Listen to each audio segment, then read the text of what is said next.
Hello everyone and welcome to Starsmadas, and we are finally putting together a buyer's guide for you. Alright, so this buyer's guide is focused at new players. So, what do you need to start playing? Now most of this buyer's guide is actually going to be focused from a fan perspective. After all, let's be honest, nobody plays Star Trek Attack Wing who isn't a fan of Star Trek. So, when you're getting into the game for the first time, chances are you're not really going to know what all the cards are. If you want to know what all the cards are, feel free to watch literally every single video uploaded by True Fight Silverwing, the Shipyard, and I think it's Dafor Orcs. Yeah, actually, you know what? Because we're doing this video, I'm going to actually look up what their channel is. I just realized I spent the first 8 minutes of my video plugging other channels. So I might actually move this to the end of the video. But on to the actual buyer's guide. Alright, so this buyer's guide, as I said, is focused around being, from, not, like, it's going to talk about some competitive stuff, but it's focusing more on what you, a new player, might want. You can figure out the competitive stuff afterwards. Okay, so, first things first, what you will need is a starter set. They can be very expensive because they aren't in production anymore. However, from the looks of it, Star Trek Alliance, which is I guess a sequel to this game, if you really think about it, it's a co-op version of the game, but it comes with everything you need to play the game. It apparently is supposed to double as a starter set. However, it would only have 2 ships you can actually play with in the proper game, because you couldn't use from the looks of it, you won't be able to use the Jem'Hadar ships in the game. Like, I mean, you can use their models, but I mean, it's not going to come with the tools to actually fully play them. So, if you buy the Alliance set, which is the newest and probably going to be the most affordable, and honestly really good for your money because it comes with the co-op version of the game and the solo version of the game you can play on your own. And if you're a new player, you're probably not going to have anyone to play with, honestly. So you're going to want to go to, you're going to want to pick up Alliance. It's supposedly maybe going to release in September, like around the 30th, and ship by October. But please understand us when we say, never trust a WizKid state. I pre-ordered that thing over a year ago. Anyway, so the Alliance system would, basically, what is the difference between a starter set and a faction pack? Because faction packs are something you're also going to want to pick up. Different in a starter set and a faction pack. The starter set comes with several ships, 3 to 4, and they come with the maneuver dials, which you need to control the ships. Most packs come with maneuver dials. Comes with the dice that you will need. Now, you can buy the dice on its own. It'll also come with the movement type templates. You can also buy movement templates on their own, but you have to make sure you get the right ones. And finally, it comes to the damage deck. Now, WizKids at this point in time does not sell the damage deck on its own, which means if you want to buy brand new in the box a damage deck, you have to buy a starter set or Alliance, probably. If you can't find a starter set, and you probably won't be able to, then, or you won't probably be able to find it for any less than 100. I bought mine, luckily, in a store that had it for years sitting there. Like, they couldn't sell it, I guess. So I bought almost all their Attack Wing stuff. This was back when I lived in the city. You're gonna wanna... Okay, sorry, my thoughts are a bit weird right now. Blah, blah, blah, blah, all over the place. Basically, pick up a starter set. They'll either be the first one, which comes with the blue Enterprise, the bright green Vorcha, and the dull green Dideridax. That is the first starter set. It comes with some pretty solid cards in the form of Picard and the Enterprise D, which I think a lot of people don't play because literally everyone pretty much owns it, and it's an old card. But it's expensive to run, I guess. But it's still a solid ability. It gives you 360-degree fire from a Federation ship. That's nice. Starter Picard is literally one of the best cards in the game. I don't know why I don't run him often. Like, sometimes I strain my head trying to come up with the perfect build, and then I realize I could just throw him on there, and I'm like, but I don't want to throw him in on there. He's the obvious go-to card. Like, obviously, you throw Picard on there. Anyway. So, if you pick up a starter set, that's one of the starter sets. The other starter set is the arguably better one, which is the Federation Klingon... No, it's the Klingon Civil War starter set, and it comes with the Enterprise D, kind of meh version, but it's been recosted, so it's cheaper to use. The Sutherland, which is amazing. It's able to tank very easily because it can cancel hits for free. Comes with a repainted Vorcha, which has a pretty solid ability as well. It can boost the attack of your... well, the attack quality of nearby ships. And then it comes with a Cavort class Bird of Prey, which is really nicely painted, in my opinion. And a really cool Klingon card, which lets you attack everyone in your front arc. That one is pretty hard to find because it is arguably one of the best. It doesn't come with the best version of Picard, though, but hey, you win some, you lose some, right? At least those ships look cool. So those are your two options for starter sets. Now, if you cannot find a starter set, you can kind of make one. You could buy the maneuver templates for the game secondhand, or you could buy like, what are they called? Specialty versions, where they're like made of plastic or resin or something. Or maybe even wood. Don't quote me on that one. I think that's more the X-Wing game that gets that fancy, but, you know, there's probably some out there. You can buy the dice on their own. However, they are a little pricey for what you get. And you could buy a damage deck from, like, eBay or something. And it might be unopened or it might be not. It depends on who's selling it, you know? Because if somebody bought more than one starter set, they might not use it. Like, I've got 2 copies of the damage deck, and I've pretty much never used the second copy. But I have it there in case I ever run multiple games simultaneously. I'm planning to use this at a convention someday, so I've been stocking up on some extra things. Now, if you can't buy a damage deck, you could look up the cards and print them off. You could write them on pieces of paper. I would suggest, like, actually just creating a Word document and then just writing down the content on the cards on the Word document, printing it off and cutting it off there and making sure they're fairly uniform. Like, maybe use a table. That is a fair enough option. No one will judge you for that. Or if anyone does, that's their problem. This game's hard to find. Let's be honest. It's hard to find. I'm not going to judge you. You come to a flippin' tournament with printed cards. They won't let you play with them, probably, if you're in, like, an actual, like, tournament. But at that point, someone will probably loan you a deck of cards, or just, because you only need one for the game. Like, one for 2 players. So chances are, someone you're playing against is going to have a real version of the cards. And then they'll just, you know, you'll just use that deck. But, I mean, if you don't have a real version of the cards, then, if no one has the real version of the cards, then no one's going to judge you. Template-wise, you can also use the D&D attack wing templates. Those are a lot cheaper and easier to find. There's a problem, though. The 1-turn and the 2-turn... Sorry, not turn. Gotta get the terminology right, especially if you're a new player. The 1-bank and the 2-bank are not the right length. Now, it's enough for you to play at home. Fine. You'll be able to play the game at home fine. But again, if you take it to a tournament, you're going to want to borrow someone else's things. Which no one's really going to judge you for. It's a hard enough game. Like, no one should judge you for. There's probably going to be some people who are like, don't touch my stuff. Just make sure you wash your hands. Actually, we're in the middle of a pandemic. Make sure you wash your hands anyway. Don't go to tournaments in person. This is a pandemic. Okay.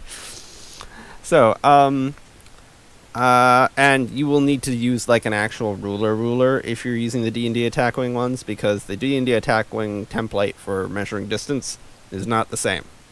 So you'll just need to figure out what the actual... I think they're like 3 inches. So you should be able to use a standard ruler. 3 or 4 inches per thing. You'll have to look that up. So those are your options for starting off. Now, what should you actually... Now, if you do buy your dice, your maneuver templates, and your cards, like your damage deck, secondary market, that means you aren't starting with ships. Which brings us to the next section. Faction packs. Because you're going to want to buy some faction packs. They are great value for money, and some of them are still out there. And people are still discovering them in shops. So, what is the difference between a faction pack and a standard expansion? Actually, I'm just going to explain to you what the difference between a faction pack, standard expansion, card pack, and OP prize are. Because those might be confusing words for you. Let's start with the basics. The standard expansion pack is a little plastic container. It's like one of those ones that are impossible to cut open. And it comes with one ship. It comes with the maneuver dial to control the ship. It comes with the stand and the tokens for the ship.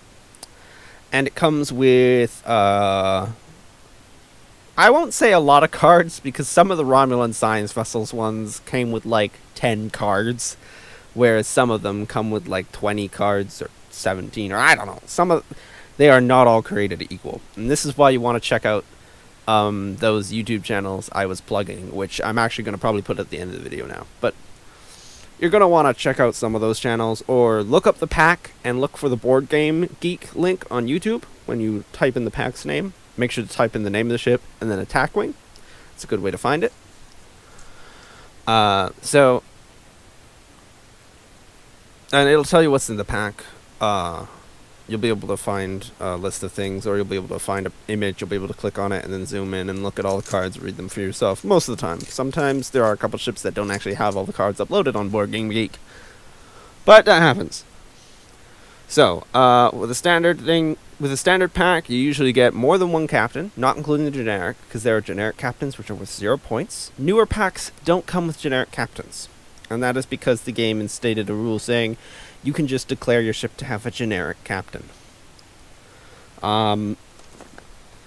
So most packs come with 2 captains. Some come with an admiral, some don't.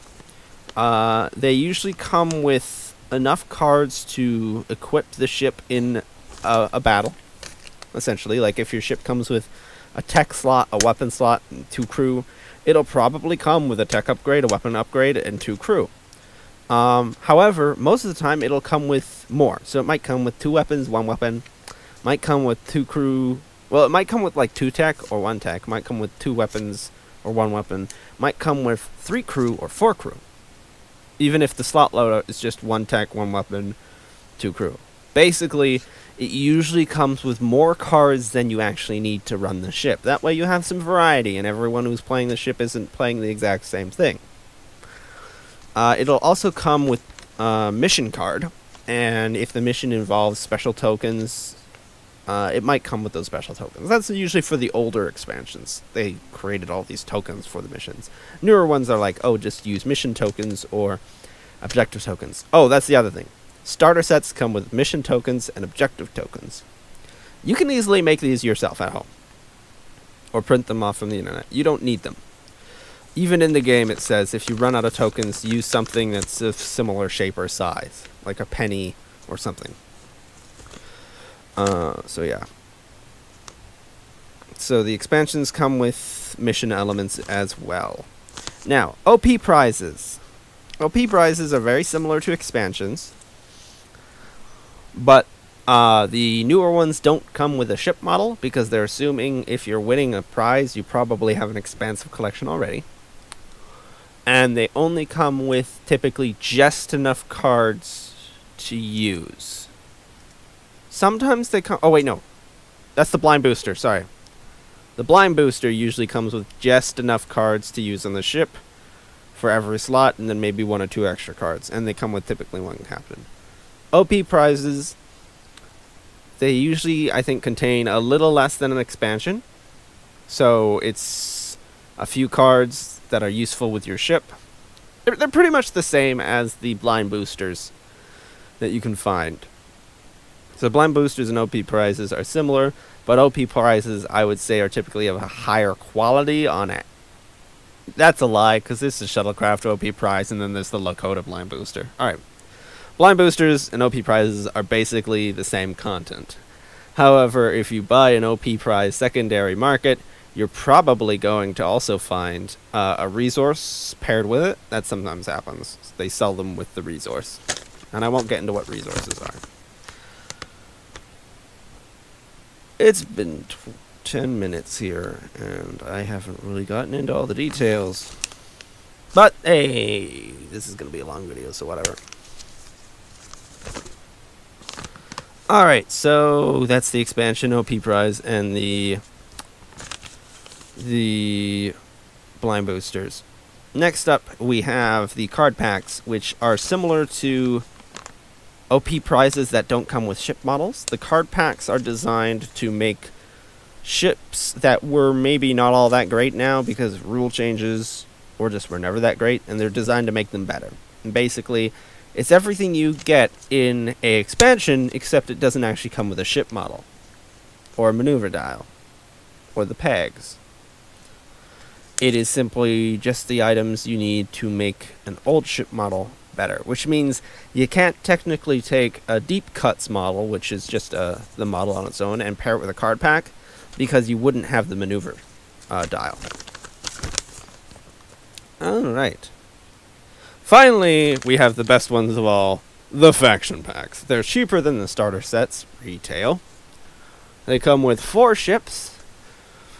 They're not all the same in terms of quality and content, but usually what you get is a boatload of unique cards and maybe about 5 or so non-unique cards. Some of them you want to buy multiples of, but most of the time they just come with so many unique cards. You don't want multiples unless you were buying like for a large collection for multiple people. But, you know, sometimes you buy multiple of anyway because they come with really cool ships. You just want so many of them. I bought 3 copies of the Borg Pack, and there's another in pre-order. So, yeah, sometimes you do buy multiple. Basically, they come with 4 ships. They come with, I think, 2 missions as opposed to 1. They come with most of the tokens you need, because some of the newer ones, I think, don't include all the shield tokens, and that's because they again assume that you probably have a box somewhere filled with a couple thousand or something like that. All right. They usually carry a well balance of ships. Like, let's take the Romulan faction pack. The Romulan faction pack came with 2 strong ships and 2 super weak ships.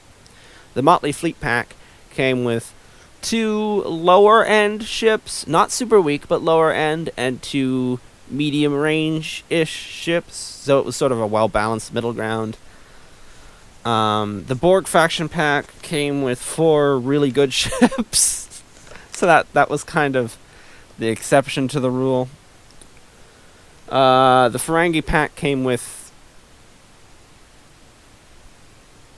2 medium range kind of good ships, 1 really good ship and 1 very poor ship.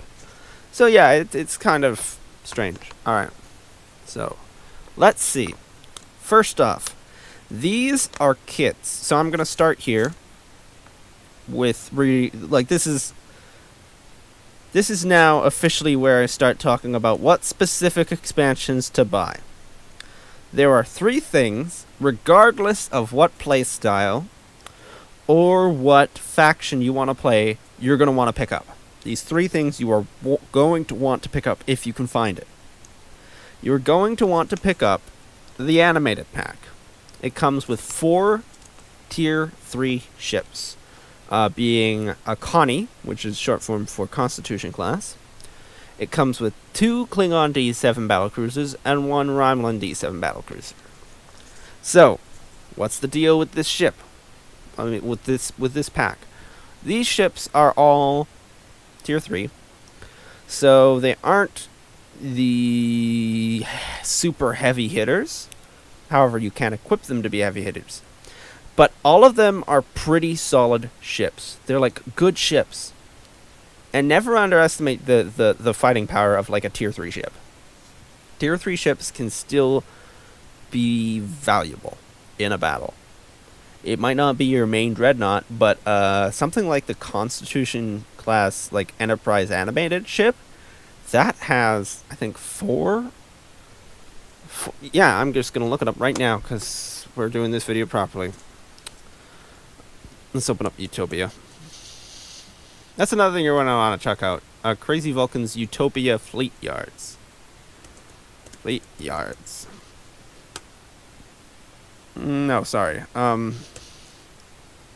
Here we go. Utopia, a fleet builder for Star Trek attacking Crazy Vulcan GitHub. You're going to want to... This isn't something you buy. This is just a website you can check out. So let's go animated. Oh, it's not listed that way. Sorry. Okay, so, where is it? It comes with 4 crew slots and a weapon slot for 20 points. So this ship is what you're going to want to throw into builds. Well, first off, great combo potential. It has so many slots, great combo potential. In my opinion, a grade A named ability. And it's got, it's only 20 points. So, like, if you want to have, like, a really heavy, expensively built ship, you'll want it on something that doesn't cost too much money, so you're able to put more points on it if you're playing from a competitive angle. So, like, even having these small, like, tier 3 ships is still a good idea, especially the D7s, because if you throw them out generic, you can run 3 of them for 33 points. That's 3 ships for 33 points, and they're good ships. They're not great, but they're good. Alright, so the other pack you're going to want to pick up, regardless of what faction you're playing, is the Motley Fleet. It comes with the USS Dauntless, a Maquis Raider, a Valjean ship, which, because I have a large collection already, I don't really use the Valjean ship, but if you're starting out, you might legit use it. And it comes with an Andorian battlecruiser, which is actually a lot better than it looks. And so that is 2 tier 2 ships, and either 2 tier 3s, or a tier 2 and a tier 4. Sorry, or a tier 3 and a tier 4, because I kind of consider the Andorian battlecruiser to be a bit of a tier 4 ship, even though it has a 3 attack dice, because the upgrades it comes with in this pack are so flippin' good. It comes with an upgrade. It's a shield upgrade that only works on that type of ship, and it makes the ship so much better. Alright, so the Motley Fleet pack, they're all independent faction ships, but they're really good. Okay, not really, not all of them are good, but like, just all in all, the cards you get are pretty great. And there's some cards in there, there's like a weapon that lets ships that roll 2 attack dice fire twice every turn. That's nice. Then the other pack you're going to want to pick up, regardless of what faction you play, in my opinion, is the Borg Pack. It comes with a sphere, a cube Voyager, and a simulation target prime.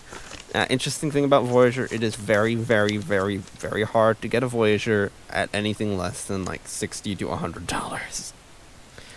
So this is the cheapest way to get Voyager at this point in time. And Voyager that came with it is currently considered one of the best ships in the game. And the one thing that really holds it back is its maneuver dial, which you can fix with Admiral Forrest. And the fact that because it's such a good ship, it's going to be the one that gets killed immediately at the start of the game, because everyone's going to want to kill it. So that's a tier 3 ship for the cube. A tier 5 ship, and 2 tier 6 ships. So I think the Simulation Target Prime is a tier 5. The Sphere and Voyager are tier 6. And the reason Voyager is counted as tier 6, even though it only has 5 attack dice, is because Voyager is so flippin' good. Alright, so those are 3 packs. If you buy those 3 packs, even if you don't buy the starter set, if you buy those 3 packs and get your maneuver templates or something from somewhere else, then you're looking at, right there, 12 ships. You'll have 2.5 Federation ships, because the Simulation Target Prime is not completely Federation. Only the generic has Federation ship. The other one is Mirror Universe. But you'll have 3-ish Federation ships to work with. You'll have 2 Klingons, 1 Romulan. You'll have 4 Independent. You'll have a Mirror Universe, and then you'll have 4 Borg. And if those numbers don't add up, that's because the Borg Pack has a lot of dual faction ships. All right.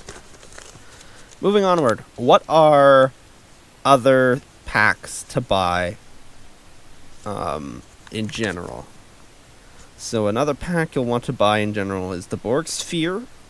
If you purchase... Okay, basically, if you purchase the Borg Pack, you're going to want to pick up the Borg Sphere. And you might be saying, well, I don't want to run more than one sphere. You don't need to. You're buying the Borg Pack because it comes with the Borg Blade of Hull Armor card. See, the Borg Pack itself comes with several cards which let you add a Borg slot onto a weaker ship. Or even a stronger ship. So this means when you get the Borg Sphere, which comes with Borg Blade of Hull Armor, which lets you throw an extra 4 health points on any ship, basically, you can take something as weak as a Romulan science vessel, which has like a hull of 1 or 2. I think it's a hull of 2. And you can give it now an additional 4 points of health, just by using the Borg Pack and the Borg Sphere. However, the Borg Sphere itself has a lot of other cards, which you may never use. So you might want to just forego that one if you have a smaller budget. Another ship you're probably going to want to pick up is the Delta Flyer, because it comes with some great defensive cards in general. Now, if you are not playing competitively, then if you're not planning on ever, really getting hardcore into building the best ship ever, you might not need the Borg Sphere or the Delta Flyer. But the Delta Flyer is useful because it comes with Unimatrix shielding, immersion shielding, and parametric hull plating. And those are all defensive cards. However, Unimatrix shielding is one of the best defensive cards in the game, in my opinion, because it gives you 2 extra health. Another pack you might want to pick up if you have purchased, let's say, the Motley Fleet pack, is the Cardassian Torpedo. I think it's the CR-71 or something like that. It comes with... Oh, and you want to pick up the card pack for it. Technically, you could just buy the card pack on its own, because the card you're really after is the captured card. Because if you pair the captured card with the repurposed cargo hold from the Motley Fleet pack, then you can customize your other ship's loadout bars a bit more and get weapons on the ships that normally can't have weapons. Now again, if you're working with a smaller budget, you don't need to pick up the Torpedo Expansion and the Torpedo card pack, but the Torpedo card pack there. The reason I would say pick up the Cardassian Torpedo is if you have the card pack, you may as well have the ship to run with it. You could just buy the card pack on its own. That's a fair thing to do. But it comes with a lot of stuff that only work on the Torpedo. So, better for value for your money, you're going to want to buy the Torpedo and the card pack. But, again, if you're working from a smaller budget, you don't need to pick up the Borg Sphere, Delta Flyer, or the Cardassian Torpedo products. Now, let's get on to the fun part, which is sort of the personality quiz part of the video.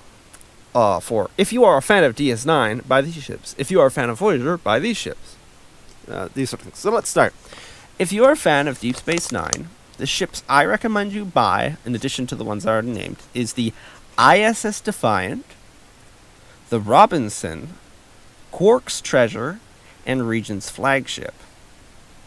You could also probably pick up the Dominion battleship if you're looking for Dominions, and any of the Jem'Hadar ships. I don't really have a favorite.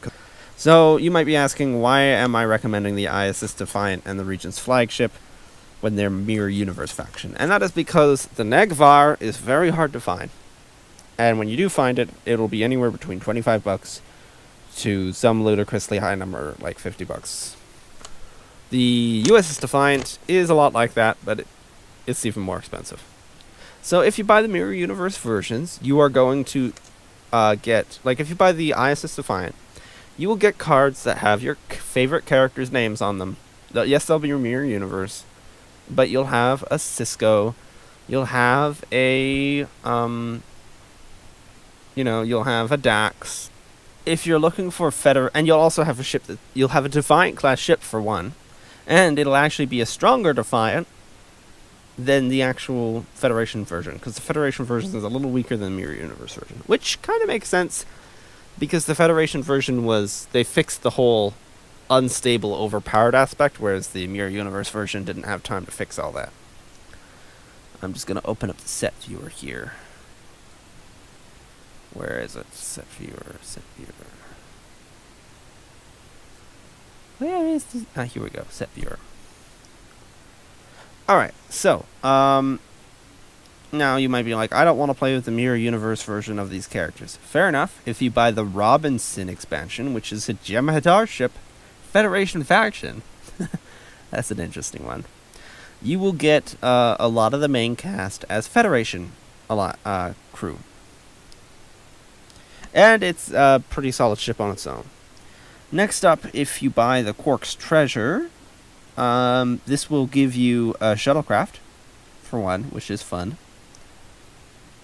Or at least useful, somewhat.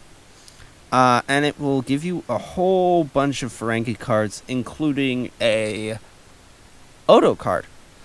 And Odo's kind of hard to get outside of this pack, because I think the only other place you can get Odo that isn't Mirror Universe is in, like, the DS9. Like, the actual station. And the packs associated with it. And the Regent's Flagship, that's actually a pretty solid pack. It used to be a fairly unpopular pack, but it's kind of coming back in popularity. People are kind of looking at it and saying, you know what, it is good. The downside about the Regent's Flagship is it comes with so many unique cards and so few generic cards that it isn't really... You don't want to buy more than one. But if you're a new player, you don't need to buy more than one. But, again, Regent's Flagship gives you a whole bunch of named characters, but they're mostly Mirror Universe faction. So yeah, if you're a fan of DS9, I would suggest Uss Defiant, Robinson, Quarks Treasure, and Regent's Flagship. Regent's Flagship itself is a very tough ship, and it's often very cheap. Like, stores sell them for ridiculously cheap prices. Especially if you try to buy it from Europe. You can find it for like less than $1. Shipping them's gonna kill you, unless you actually live in Europe, in which case, have fun. Alright, I'm gonna pause the video here and then move on to what ships to buy if you're a fan of Voyager. Yay! And we're back. Alright, what ships to pick up if you're a fan of Voyager? Well, interesting tidbit. The Motley Fleet pack, I think, and the Borg Pack come with cards associated with Voyager already. So you've already got some things if you picked up those two. Alright, so let me get this out of the way. You're probably not going to be able to get a hold, unless you've got like a big budget, you're probably not going to be able to get a hold of the Voyager expansion on its own. That expansion is one of the biggest expansions that isn't a faction pack. Probably up there with the Enterprise E, but even more stuff than that because it comes with a bunch of tokens. But as a result, it's very expensive and hard to find on the secondary market. Now, I'm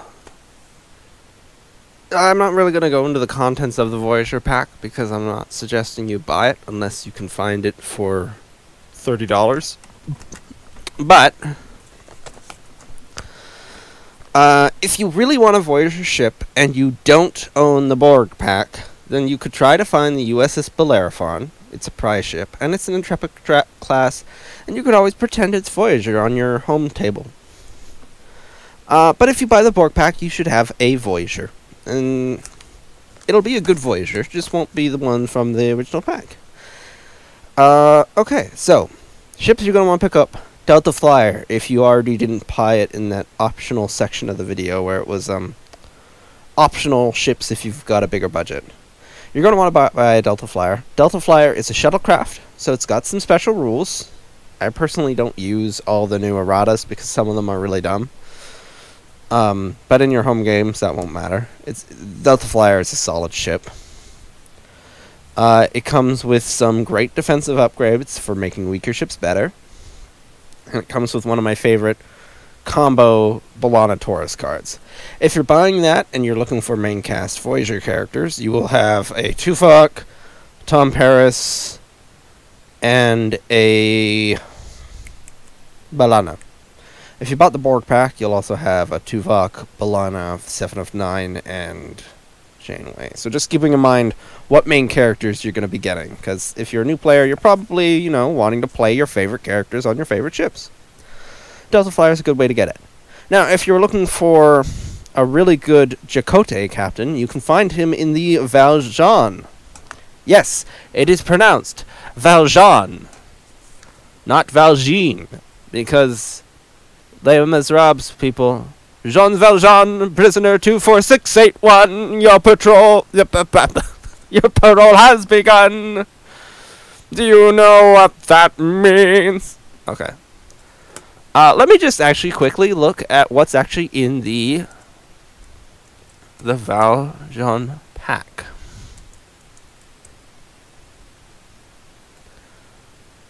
Valjean. The Valjean is a tier 2 ship. It has a defensive ability. It comes with Chakotay, and he's one of the really nice captains who give you additional slots. You can get a weapon slot or a crew slot. So again, if you're flying O-berths and you really want a weapon on your O-berth, you can put Chakotay on there. Chakotay now is independent because the Valjean is a Maquis ship. But he lets you perform an additional maneuver, which is great. Then you get a Calvin Hudson card, which is, I think, DS9 character. Then you get Seska. You get a copy of Seska. You get a copy of B'Elanna. You get a copy of Tuvok, and you get a copy of Kenneth Dalby, who I believe is from Voyager. He's from, I think, the episode. I'm just gonna look it up. Just gonna make sure he's the right guy. I think he was the episode where it had like the Maquis crew having a very hard time fitting in. And so Chakotay and Tuvok were like, hey, no, you gotta whip yourself back into shape. I keep spelling his name wrong. Just want to make sure he's the right guy. Yeah, he's the guy. He was one of the Maquis crew who had a hard time fitting in. Alright, and he's a good repair card. He's action disabled to repair to hull or shields, so you get the option, or you can discard him to get both. So he's, in my opinion, an okay repair card. There's a lot of really... okay, he's not the greatest repair card, I'm going to admit that. But again, my series, like Play Your Cards Right, is about not the greatest cards, but cards that you're probably going to have in your collection if you don't own the greatest cards. He's not the greatest repair card, but considering there are so many really terrible repair cards out there, Kenneth Dalby ain't that bad. He's actually one of my go-tos. Because he's only 2 points. That's good. That's good. Alright. And also, if you bought the Motley Fleet pack that I mentioned earlier, if you have the 3 kits you're going to want to pick up regardless of what faction you play, you're going to get some upgrades you can throw on the Valjean. Another pack you're going to want to pick up is the Equinox. The Equinox. So the Equinox is the renegade Federation ship that was killing aliens to use as fuel. And the reason I would suggest you buy this is because this pack is dripping with Voyager aesthetic. Like, almost all the cards in this pack you look at and you're like, that is definitely from Voyager, like the show. Also, it's one of my favorite tier, I think it's a tier 2 ship. I'm just going to double check that again, make sure I know how many tech types it actually has. Yeah, it's a tier. It's a 2-2-3-3. It has a defensive named ability which lets you repair all your shields if you sacrifice one. Now, a lot of people look at this video, like if you look at this on like the Shipyard or something, or on one of those other channels, they're going to point out you're turning off one of your shields in order to repair all of your shields at the end of the round. But that means you only have 2 shields. That isn't worth doing. Well, remember how I kept saying buy the Delta Flyer? You throw the Delta Flyer's Unimatrix shielding on there, and then you throw immersion shielding on there. Now the Equinox has 6 shields. So you're actually turning off one of those, so you have 5 shields that you instant repair at the end of the end phase or whatever. So it can actually be made into a pretty decent vessel. It has a good maneuver dial. I would have preferred white 3 turns as opposed to red, but it's something. And it has a rear firing arc, and it comes with a weapon. Not all the science vessels that are of tier 2 have rear firing arcs or weapons, so that's nice. It doesn't really come with that many great cards, honestly. it has some interesting suicide cards like Maxwell Burke. Rudolph Ransom's actually useful. He increases if you have an evade. You get +2 defense dice. He's nice. Emergency medical hologram. Now don't confuse this with the Doctor. This is the corrupted Doctor from the Equinox who had his moral subroutines turned off. Ethical subroutines, that's what it was. He deactivated his ethical subroutines. He has some pretty good combo potential. Actually, no, I don't know if it's combo potential. But he lets you use tech upgrades more. This is one of the weird examples of actually, wait, no, you can use him with this pack because if you're running into minefields, you can disable him instead of navigational deflector. Then it comes with I just realized there's a mistake on Utopia. It shows the emergency medical hologram card twice. Oh no, that's because he serves as 2 purposes. Utopia set viewer has a few problems with it. Anyway, if you know what you're doing, you can understand what it's saying, but there's a couple things that could be a bit misleading if you're new to the game. It comes with Miranda, Gilmore, and Noah Lessing. I did a video about Noah Lessing.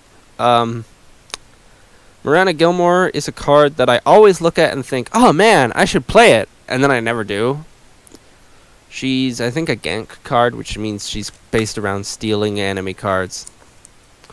And she's only 2 points, but because of that, there's a lot of restrictions, and I look at it and I'm like, that's a big wall of text, I don't want to read that. But yeah, Equinox, it looks beautiful. It's a very detailed model. Even though it's blue, it doesn't look bad on the table. It's a nice ship. It's got so many details in it.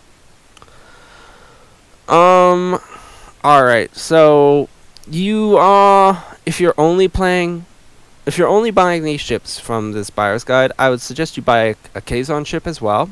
Probably the Ugla Razik, because it comes with some okay weapons. They're not great, but I mean, you can throw the, let me just look it up quickly. There's a weapon, when I was first starting, I picked it up, and I threw it on the Equinox, and I had a blast. Because it was, let's see. Particle beam weapon. That was the one. It's a 4-point Kazon weapon. When I first started, when I had very few ships, I would actually throw that on the Equinox. Because the Equinox was a 2-attack ship. Particle beam weapon is it's a simple weapon. It's range 1 to 2. It has 0 quality. Normally I'm like, ew. But it's a 5-dice attack.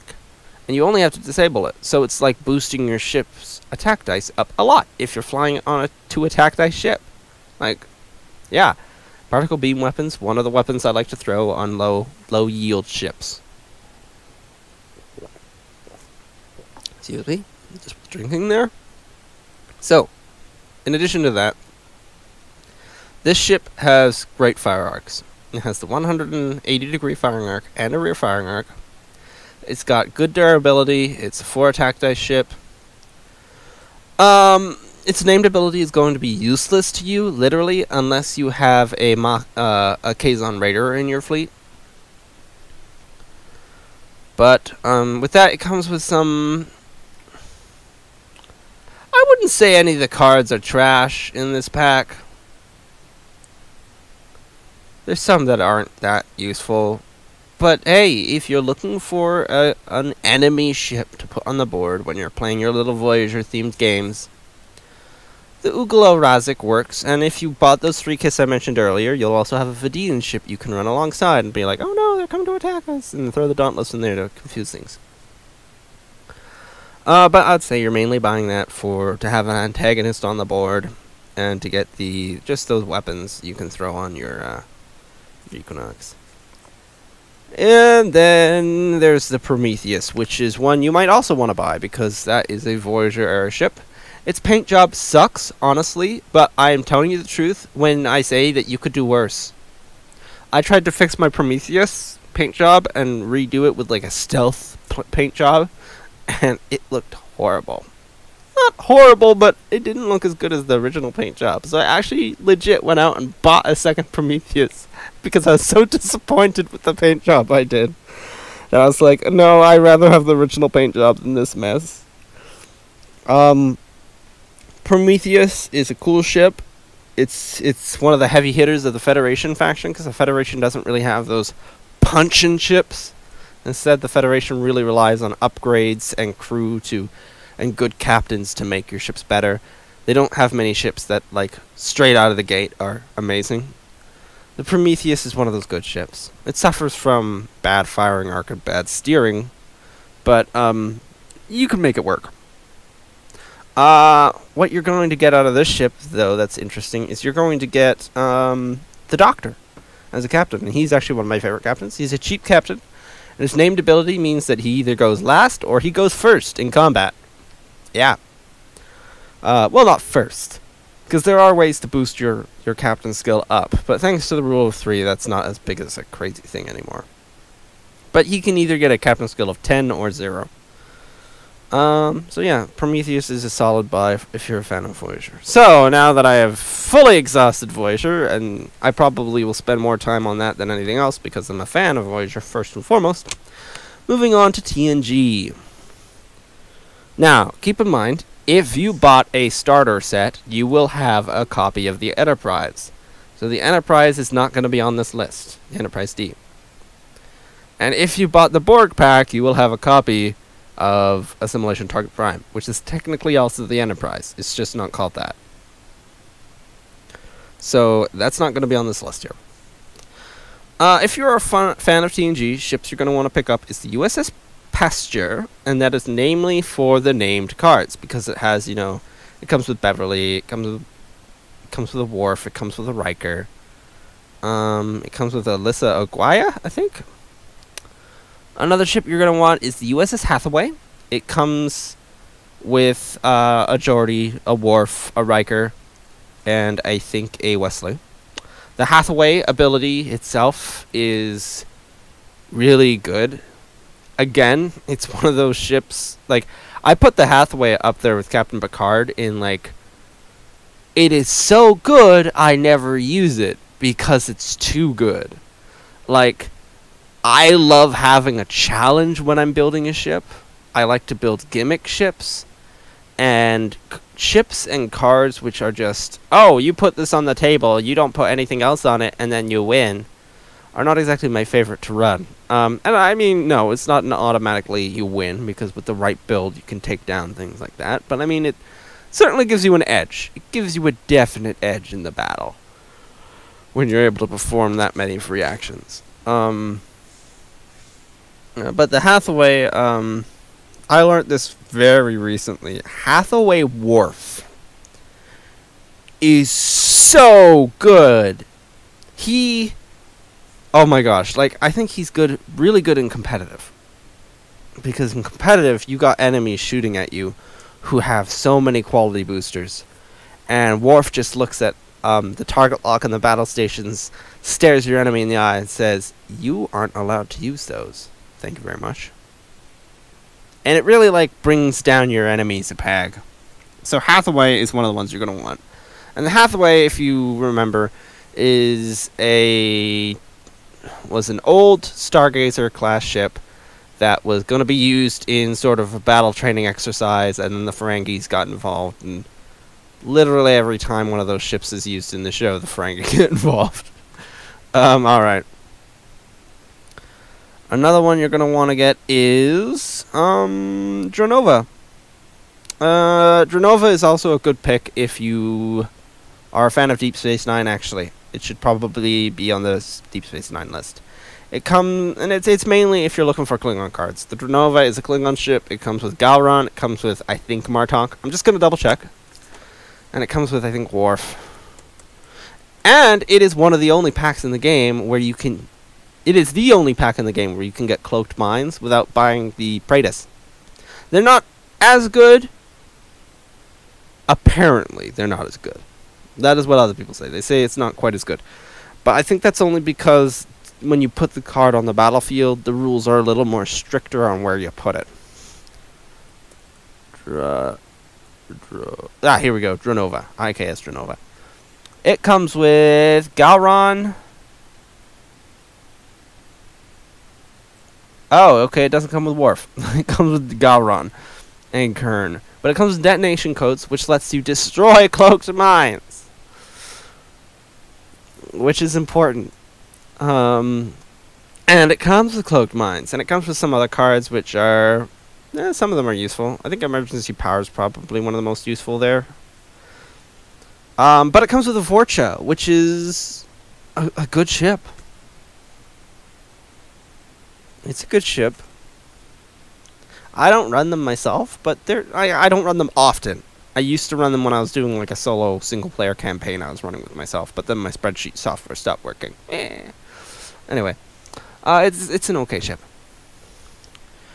Its named ability, though, I don't think is that good, because it's just discarding your upgrades in order to survive, which, hey, I mean, is better than nothing. And I mean, since you're running a cloaked ship, you might get yourself killed by a really bad enemy, like a really good enemy roll, you know.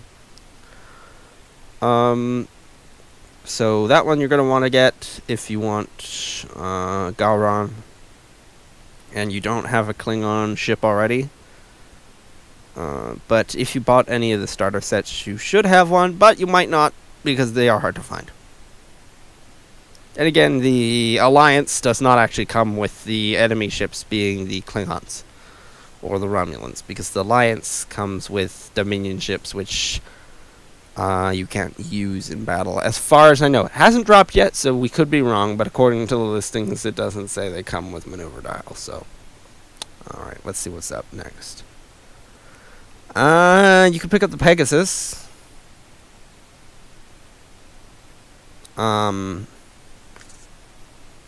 That's just because I like the Pegasus.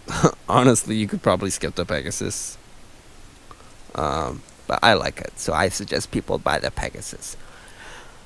The reason I used to suggest the Pegasus was because it was typically a cheaper ship to buy, because it wasn't seen as that great of a ship, so you could buy it on the secondary market pretty cheap. Like, it used to be sold for like $9 or something online, as opposed to like $15, $24.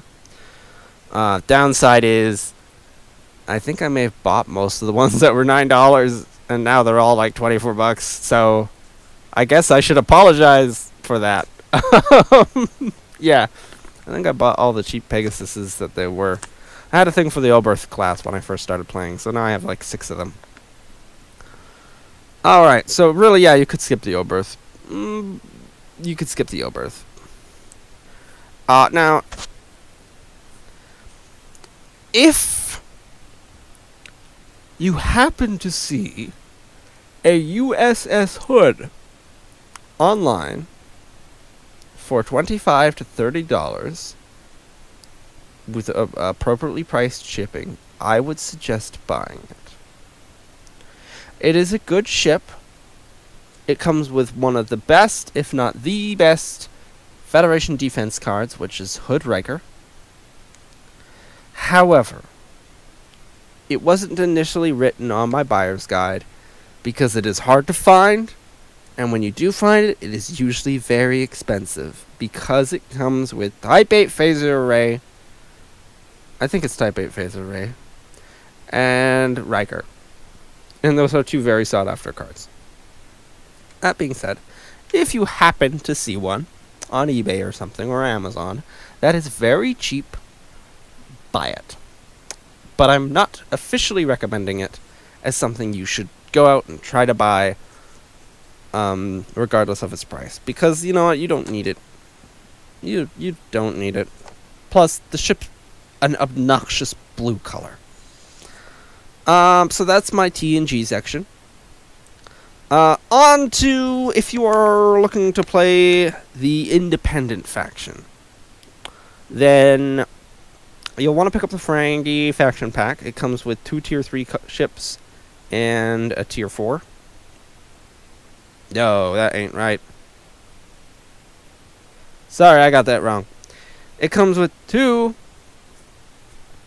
tier 3 ships in the form of the Decor, It comes with an arguably Tier 3 or Tier 4 Burrell. The fact that it's dual faction means that you can put a lot of cards on there for cheap. So, you know what? I'm just going to review what the ship looks like. There's a Klingon ship. It's a dual faction Klingon independent. Well, Klingon Ferengi, which means it's a Klingon independent. Which, let's just go Ferengi. Faction. Here, where's it?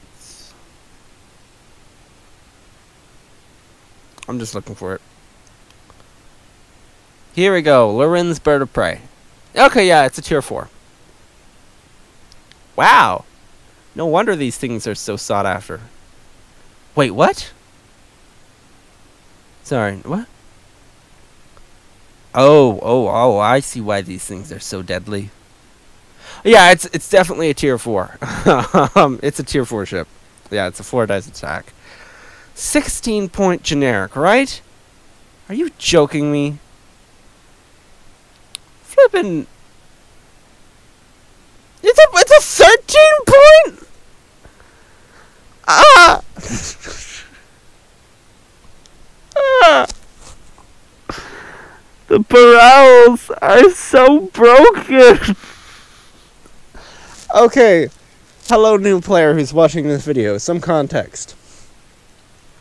When the game first came out, they came out with all sorts of ships and cards and priced them so tough ships cost a lot of points and weak ships cost an okay amount. Anyway, eventually they came up with better and better and better ships, and as a result, the old tough ships that used to cost a lot of points no longer seemed to be worth the points.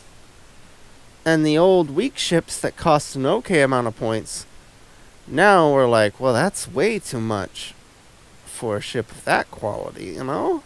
So they started reducing the cost of some of the ships. Like the Oberth used to be like an 18-point ship. Now it's a 12-point ship. That's okay. However, they haven't and the Romulan science vessels and scout vessels, which are like throwaway vessels, they now all cost less than 10 points for a generic. And they started going through, and each time they released a ship of an older class, they would try to do a discount, except for some of the Borg ships. Like the Sphere, I don't think got a discount. The Cube did, though, the Scout Cube. But the Burrell, they decided to discount the Burrell to 13 points. The Burrell has 4 attack dice. That was maybe a mistake. Not in saying that making it 13 points is a mistake, but making it 13 points before discounting like every other ship in the game. So the Burrell was one of the first ships to get a discount, and that has had such an impact on the game because it means that people now run swarms of them. We're talking like 8 ships in a block. It's rough, man. It's rough. Okay. So yeah, Ferengi Faction Pack. You're gonna want to pick that up. Because it comes with some really good... Actually, I just want to say something about the Ferengi Faction. If you are a competitive player, and you want to play Faction Pure, it is not hard to find every retail Ferengi product out there. And you can buy all the retail Ferengi Faction cards and have a good pack. Like, have a good fleet that you can run that is competitive. And see, there's... Every fleet has good cards and bad cards. The Federation has lots of bad cards and lots of good cards. There aren't that many Ferengi cards out there, but they disproportionately have a number of good cards to bad cards. Like, so if you buy the, like, what is it? You get the shuttle, you get the pack, you get the creature, and then you get the card pack. That's all that's 4 packs you buy. 4 things, and you got yourself some really decent competitive cards in there. They're unorthodox because gold plus platinum tokens are a bit like, if you don't know how they work, you're like, what on earth is this? But then, like, when you start using them, you're like, oh my gosh, I want this on everything. So yeah, it's easy to construct a competitive fleet just by buying those 4 Frankie cards if you want a faction pure. Because with all the other factions, you have to worry about, like, oh, if I buy this pack, I'm going to get a bunch of useless cards, or I buy this, and that's going to be useless, and it's not really like that with the Frankie. They're just good. They bought their way into success. They look at the game as pay to win, and they took it seriously. Alright. Kenya Prime. That is the Chronom Time ship. That's an expansion you're going to want to buy. Mainly just for the Chronoton torpedoes. Literally just the Chronoton torpedoes. You know what? There's probably some better cards out there that do it better. Like there's a Borg card, which I think fires through shields. There's some Klingon cards that fire through shields. But, oh, what's this? If you bought the animated pack, you will have 2 of those Klingon shoot through shield weapons already. Although I think it only applies to crits that hit through shields. Anyway, the Kenya Prime has Chronoton torpedoes, which are torpedoes which can shoot through shields. They're expensive, but they're like my favorite torpedoes out of all of Star Trek. When I was playing Star Trek Online, I was like, gotta get me some Chronoton torpedoes, even if they're weak. I want to use them, because they're my favorite torpedoes.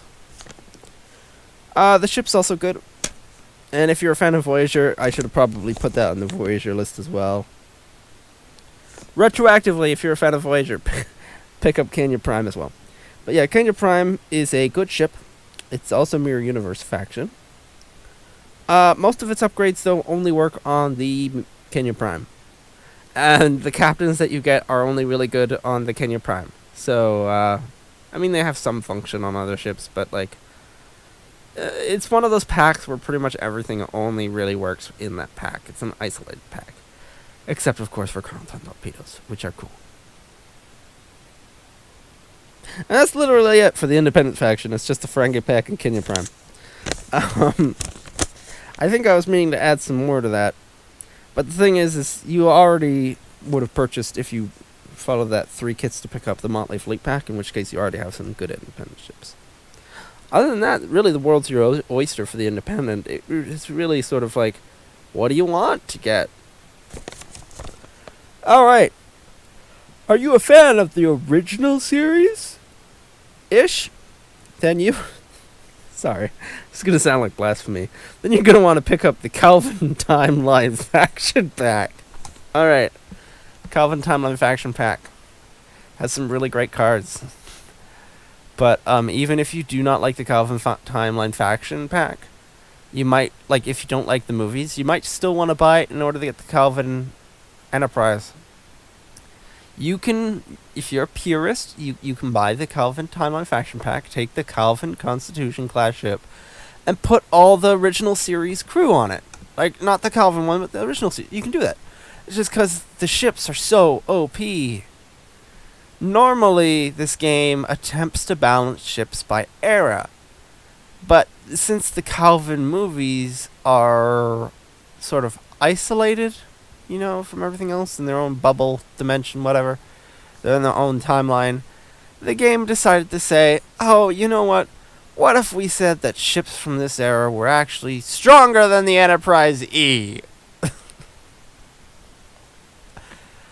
They're really powerful vessels.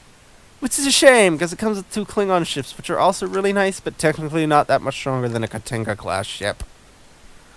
So you got 2 really powerful Federation vessels, and then 2 menacingly and beautifully made models, by the way. The Klingons are beautiful models for this class. 2 pretty okay Klingon ships. That being said, it comes with some really good Klingon cards. And the beautiful thing about it, although it's a Mirror Universe faction pack, pretty much everything in there, almost everything in there is dual faction. So you can use it with Klingons and Federation, and it'll be great. Like However, the weapons you get only work on, like the weapons you get for the Federation only really work on those 2 Federation ships in there. Next thing you're going to want to get is the Tiny Prize, which is the original series Enterprise. It's a very tiny model, and since you're maybe new to this game, I'll just explain this now. When the game started, they decided to try and create a scale, because the X-Wing, the Star Wars X-Wing game that the Star Trek Attack Wing is based off of, has everything except for the epic scale ships to scale. Everything's actually to scale with each other. They attempted something similar here, and once they made the Hathaway and the Constitution class Enterprise, it became very apparent very quickly that they could not do that. And that is because Star Trek ships have the most ludicrous... Well, they have a more realistic understanding, like, the ships are very different sizes. One thing that actually annoys me sometimes is some people will be all like, they'll focus on one ship and they'll be all like, well, why isn't this ship bigger than that ship? Like, I think it was somebody once was saying, why isn't the Dominion battleship bigger than the Galaxy class?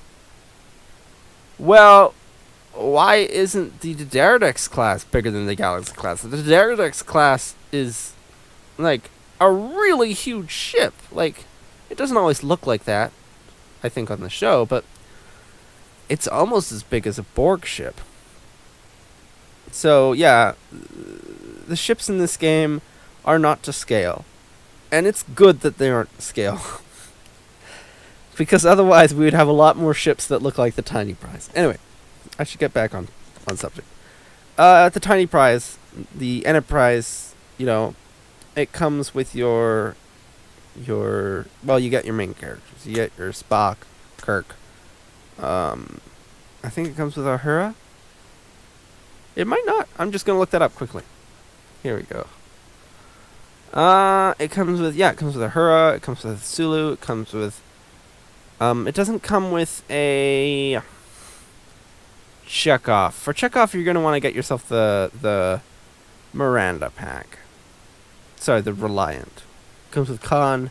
Comes with a really good Chekhov. And the Miranda itself is a really good ship.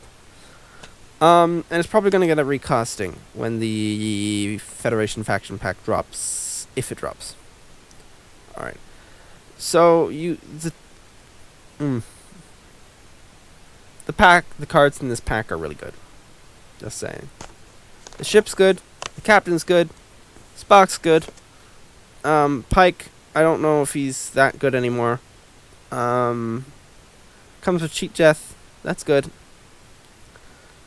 Comes with Scott. That's probably one of my favorite Scotts in the game. Scotties in the game. Because he feels very much like an engineer.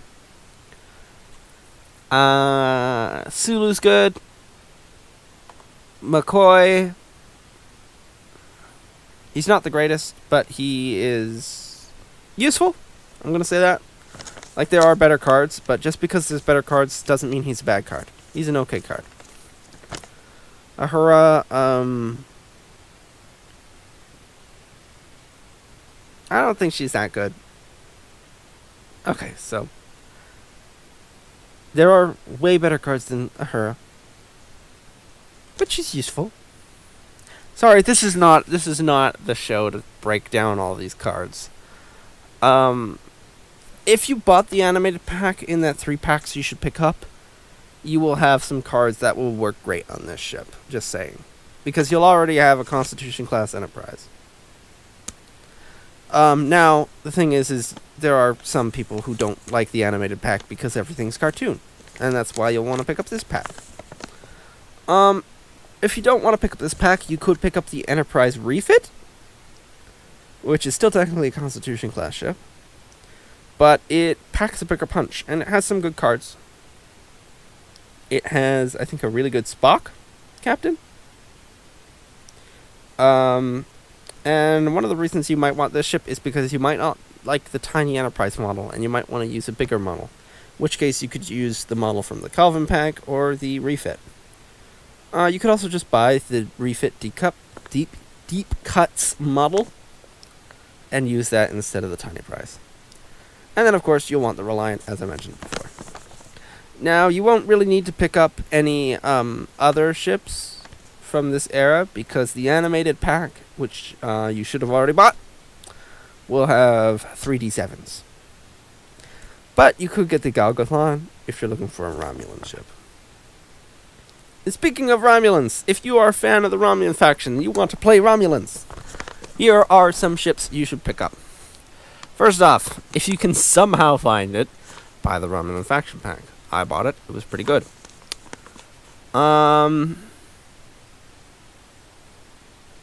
What is going on here? Alright, so I created a list here, and I own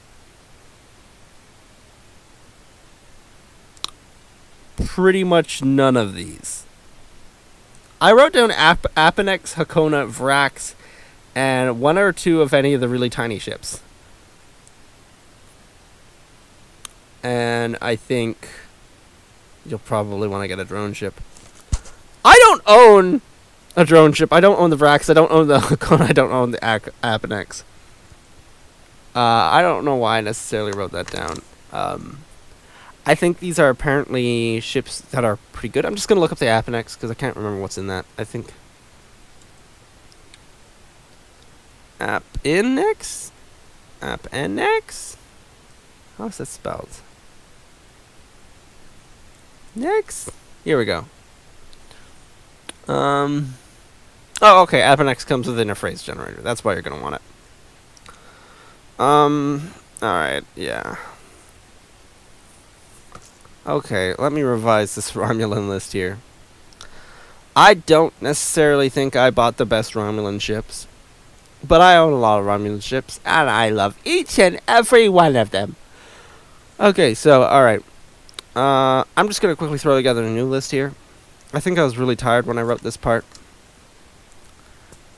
You're going to want the Romulan Faction Pack. If you don't have the Romulan Faction Pack, pick up the RIS Aponex.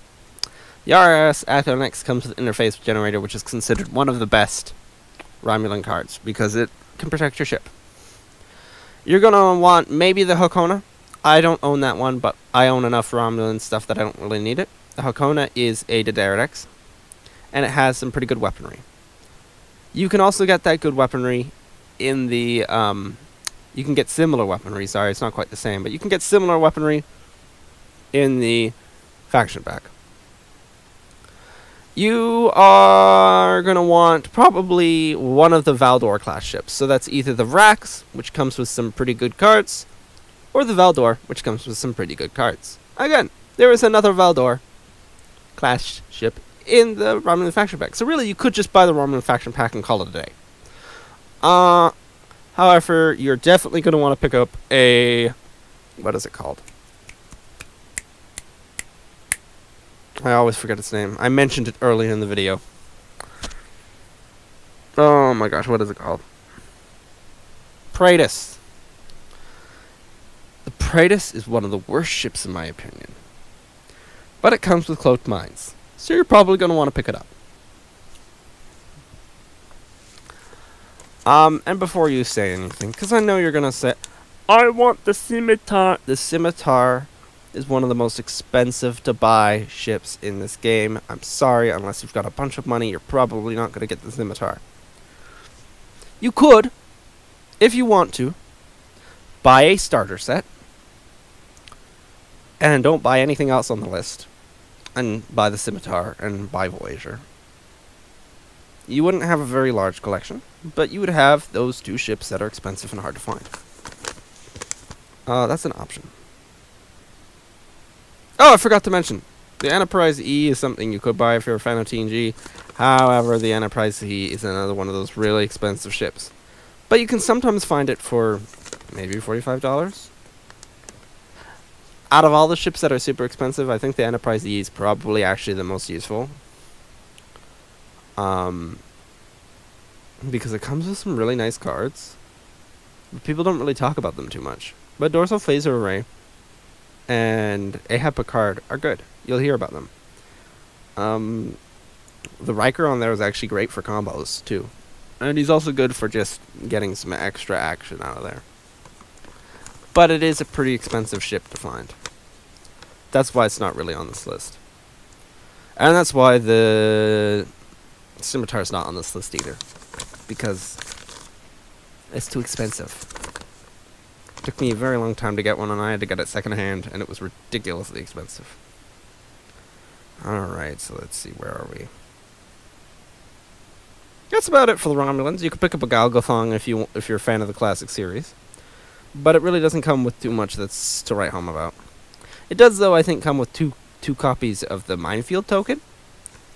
Which is good, because I don't think the Praetus actually comes with a Minefield token. Okay, moving on to the Klingon faction. Ships you're going to want to buy. I'm not a Klingon player. I do own quite a lot of Klingon ships, but I mainly collect them to either fight against, or for maybe a specific card. Mainly I buy Klingon ships because I want the named characters. I'm sort of a collector of the characters. So, Dronova. I mentioned that before. For, I think, the TNG. Comes with Galron. You're going to want the Ning Tao. The Ning Tao, I don't think is that great of a ship, apparently. Like, I don't remember people, I think, saying it's a great ship. But it comes with so many cool named cards. It comes with a Worf, it comes with Martok, it comes with 2 copies of Core, it comes with an original series Core, and a Deep Space Nine era Core, I think. I'm just going to double check that, because I have this window open. Ning Tao.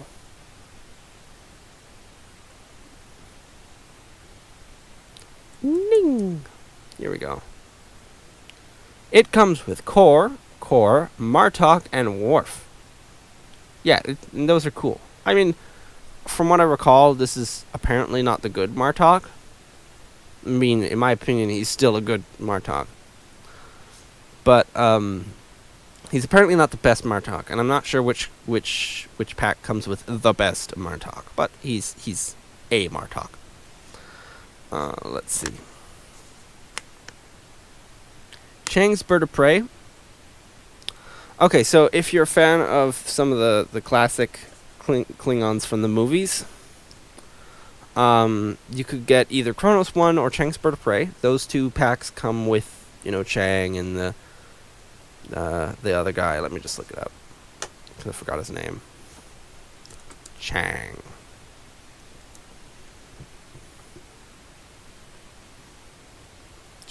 Here we go. Gorkon. I think he's an admiral. Admiral Gorkon. He comes in Kronos 1 and Chang's Bird of Prey, but Chang's Bird of Prey is, I think, a far superior ship and pack overall.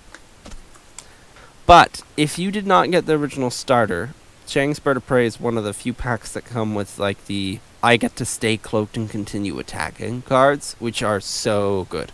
Also, Chang's Bird of Prey, although it is considered a Klingon Bird of Prey class, was given the discount of the Burrell, so it is only 13 points if you fly generic. So yeah, Chang's Bird of Prey is definitely one you'll want to pick up, in my opinion. And then, Regent's Flagship. Why would I suggest Regent's Flagship when it's not considered a Klingon faction ship?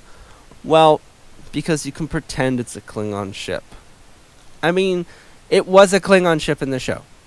It was just in a parallel world. The Negevar was one of those ships that was pretty hard to find at a decent price when I first started playing. I think you can find it used on eBay for an okay amount. Now, it's just the market wasn't good for the Negevar when I first joined. It was like, the Negevar was one of those impossible to get ships. I finally did find one, though. New, in an okay condition, like new for an okay price. And I'm waiting for it to arrive in the mail. But, so it's just picking up a Regent's Flagship.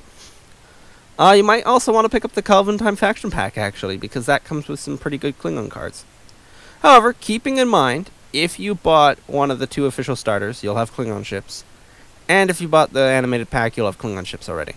Another one that should be added to this list, I think, is the Goroth.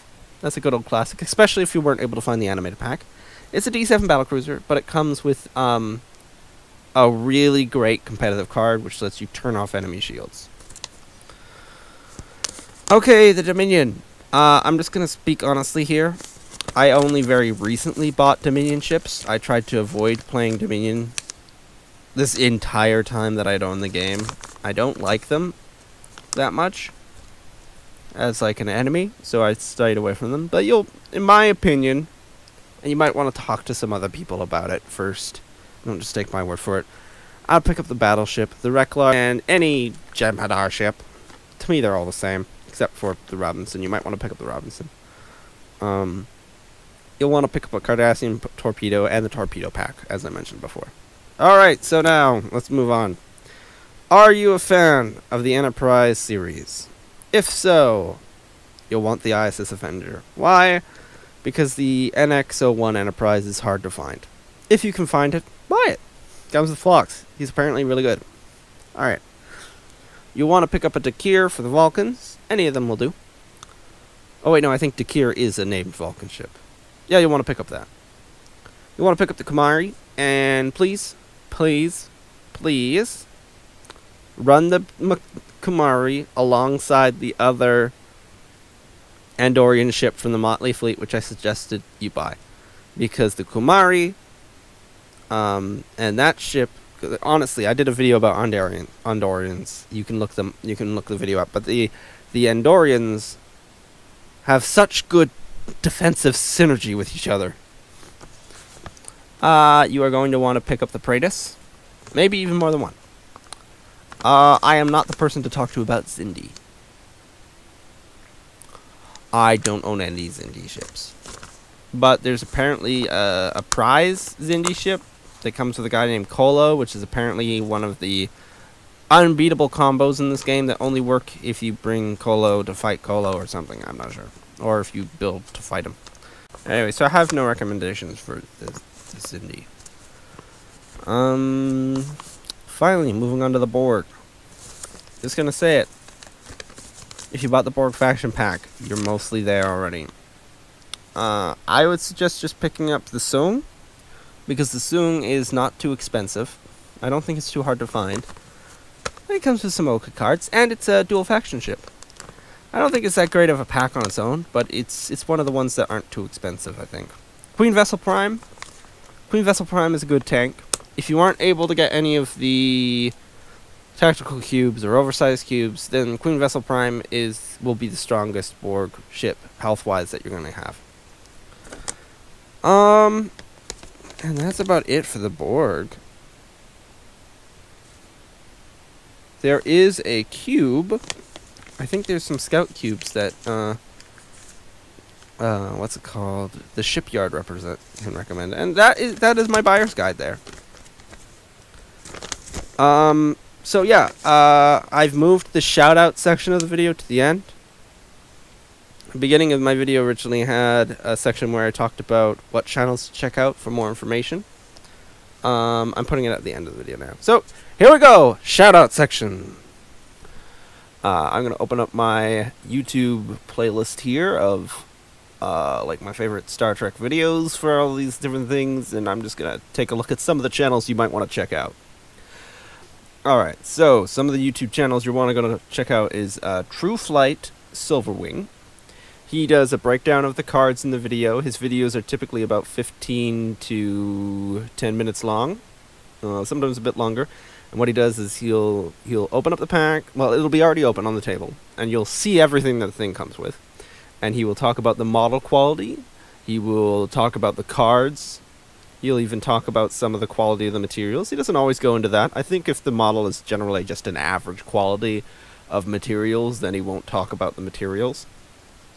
But, like, I think for some of the packs, if they come with really flimsy cards, he might bring it up. Actually, that might be more Shipyard that does that, but either way, he'll talk about the tokens you get, or at the very least, he'll show you the tokens that you get with this whole thing. Next up, he will do a breakdown of all the cards. He used to talk about the mission. I don't think he talks about the mission so much anymore. The missions you don't really need to get into, but he is one of the few people who actually do talk about the mission from time to time, because each expansion comes with a mission. At least each retail expansion. Now let's see. And he's great. He talks about the cards from a competitive nature as well. Then there is... Let's see, where is he? We got a lot of True Flights. Then we got the Shipyard. Shipyard's a nice personality. That's David Montgomery who runs that one. He's sort of a... he helps hold some of the fandom together in a way. He's produced a lot of videos. He talks about the cards mostly from a competitive angle, so if you are a casual player, his videos might not be the greatest help to you, but they will at the very least show you the cards. He will talk about the cards, and that can still help you from a casual perspective, although you just might not agree with all his opinions. Like, I don't always agree with his opinions on things because I like things from a thematic point of view. But if you're looking to actually, you know, win a game, then his videos are good. However, the one issue with looking at everything from a solely competitive angle is that you will not... the information can become out of date. Like, there can be a pack he can say is the greatest or the worst. And then after a few years, that pack is no longer the greatest or is no longer the worst. Like, there's some things that aren't great, and then a new upgrade comes out, which suddenly makes it amazing. However, he sometimes addresses these problems. Like, he'll sometimes in a future video say, hey, this card actually makes this old upgrade a lot better. Or this fixes this, or this now... Or he'll say, oh, well, this ship would go good with this card, but that card is no longer good. So, like, he does try to keep things up to date with his videos, and he actually is still making videos. There was, like, about a year-long break. So, he is one of the go-tos. Then let's see. Here we go. DA 40K Orcs. So, it's DA 40K Orcs. He is similar to the others. However, he doesn't use photographs of the cards. See, oh yeah, that's the other thing. The Shipyard doesn't usually talk about the model quality or the production quality of the items. He primarily just talks about the cards. And it's usually just images, and then he gives them a ranking.